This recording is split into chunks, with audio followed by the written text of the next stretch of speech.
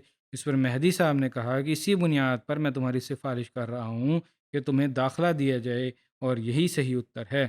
Colonel دیدار صاحب secretary mission house ہیں، کہتے ہیں کہ نسیم مہدی صاحب میں خلفاء کی اطاعت کی بھاونا نمایاں پائی جاتی تھی۔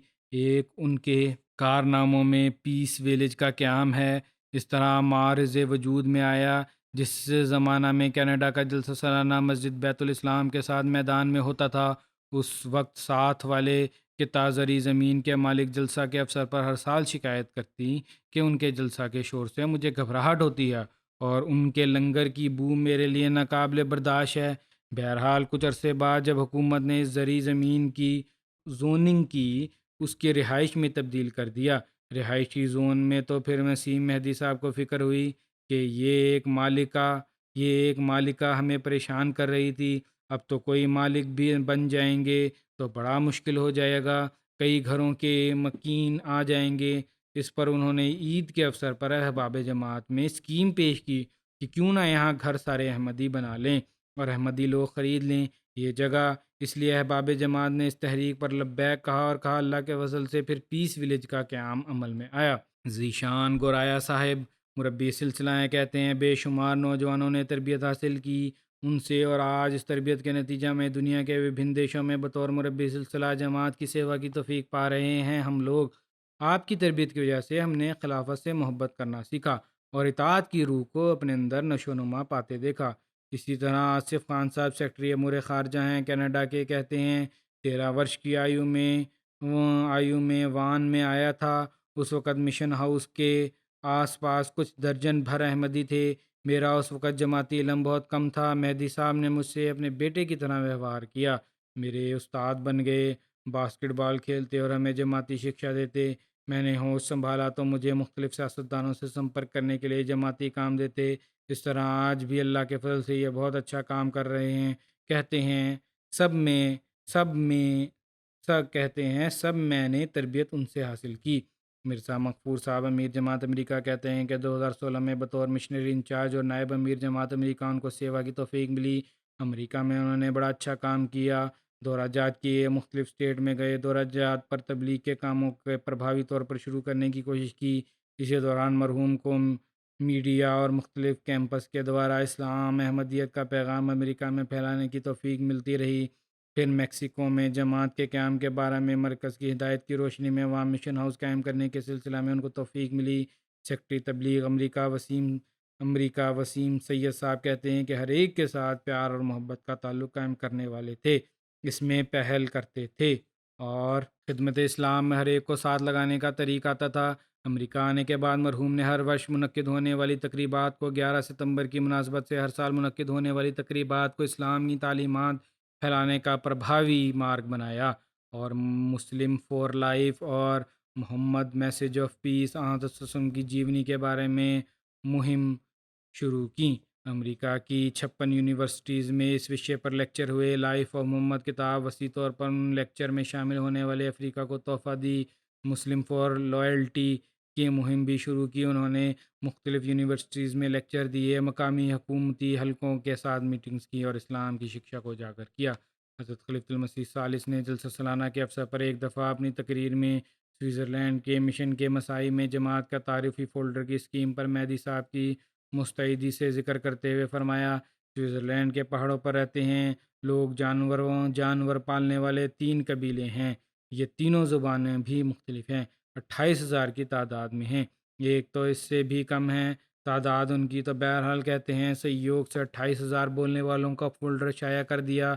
نسیم مہدی صاحب نے اللہ تعالیٰ انہیں جزا دے مجھ سے مشورہ کرنے کے بعد 8,000 فولڈر ہر گھر میں پہنچا دیا۔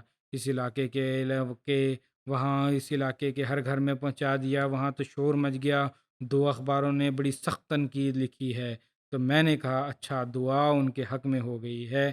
کئی لاکھ فولڈر تقسیم ہوا۔ بہرحال یہ مختصر سی رپورٹ تھی جو حضرت خلیفۃ المسیح ثالث نے وہاں پیش کی۔ جلسے میں اللہ تعالیٰ ان سے مغفرت و رحم کا سلوک فرمائے، درجات بلند فرمائے، اپنے پیاروں کے قدموں میں ان کو جگہ دے، ان کے بچوں اور پتنی کو بھی صبر اور حوصلہ عطا فرمائے، ان کی نیکیاں جاری رکھنے کی توفیق عطا فرمائے، جس طرح انہوں نے وفا سے زندگی گزاری ہے ان کی اولاد بھی اس طرح وفا سے زندگی گزارنے والی ہو۔ اگلا ورنن ہے عزیز محمد احمد شارم ربوہ کا۔ یہ بچہ 16 سال کی آیو میں بقضاء الہی فوت ہو گیا۔ انا للہ و انا الیہ راجعون۔ خلافت کا فدائی ایک ہنسمکھ اور ہر دل عزیز بچہ تھا، مالی تحریکات میں بڑھ چڑھ کر حصہ لیتا تھا، جماعتی اور تنظیمی پروگراموں میں باقاعدہ شامل ہوتا تھا، اللہ تعالیٰ کے فضل سے موسی تھا۔ اس عمر میں اس نے وصیت کر لی۔ پیچھے رہنے والوں میں ماتا پتا کے تیرک 2 بہنیں شامل ہیں، اللہ تعالیٰ سب کو صبر اور حوصلہ عطا فرمائے۔ تیسرا ورنن ہے مکرمہ سلیمہ قمر صاحبہ پتنی رشید احمد صاحب مرحوم۔ یہ 16 مئی کو ان کی وفات ہوئی۔ انا للہ و انا الیہ راجعون۔ اللہ تعالیٰ کے فضل سے موسیاں تھیں، ان کے خاندان میں احمدیت کا نفوذ ان کے پتا چودھری محمد صدیق صاحب کے نانا حضرت مولوی وزیر الدین صاحب آف مکیریاں کے مادھیم سے ہوا۔ حضرت مسیم اسلام کے صحابی تھے اور کانگڑا میں ہیڈ ماسٹر تھے۔ ان کے پتا چودھری محمد صدیق صاحب مولوی فاضل جو تھے وہ جماعت کے بزرگ شخصیت تھے۔ لمبا عرصہ ان کو انچارج خلافت لائبریری کے طور پر خدمت کی توفیق ملی۔ بطور صدر عمومی ربوہ بھی ان کو لمبا عرصہ سیوا کی توفیق ملی۔ مولوی صاحب ان کے والد کو سلیمہ قمر صاحبہ کے والد کو حضرت خلیفۃ المسیح ثانی رضی اللہ عنہ کی ہدایت پر قیام ربوہ کے افسر پر خیمہ لگانے اور پہلی رات ربوہ بسر کرنے کا اعزاز بھی نصیب ہوا۔ مرحوم نے اپنی ابتدائی تعلیم ربوہ میں حاصل کی اور تعلیم اسلام کالج سے ایم اے عربی کی ڈگری حاصل کی۔ لمبا عرصہ تک وبھن وبھاگوں میں خدمت کی توفیق ملی۔ لجنہ مائلہ مقامی 1972 تا 82 بطور جنرل سیکرٹری سیوا کا تو افسر ملا۔ 82 تا 87 امت الحی لائبریری میں بطور لائبریرین کام کیا۔ 87 تا 18 31 سال بطور مدیرہ رسالہ مصباح خدمت کا افسر ملا، اور اسی دوران انہوں نے مصباح کو بڑی اچھی طرح چلایا، اور باوجود نامساعد حالات کے مرحومہ نہایت نیک سیرت، عبادت گزار، دعا گو، سادہ طبیعت کی مالک تھیں۔ باقاعدگی سے نماز تہجد کے ساتھ دیگر نفلی نمازیں چاشت اور اشراق پابندی سے ادا کرتی تھیں۔ خلافت احمدیہ سے بہت اخلاص اور وفا کا تعلق تھا۔ آپ کی زندگی کے ہر پہلو میں دعا کا رنگ نمایاں ہوتا تھا۔ ایک فرشتہ صفت خاتون تھیں، ہر ایک سے نہایت پیار اور محبت کا سنبندھ تھا، کبھی کسی سے ناراض نہیں ہوتی تھیں۔ اللہ تعالیٰ مرحوم سے مغفرت و رحم کا سلوک فرمائے، درجات بلند کرے اور ان کی اولاد کو بھی ان کی نیکیاں جاری رکھنے کی توفیق عطا فرمائے۔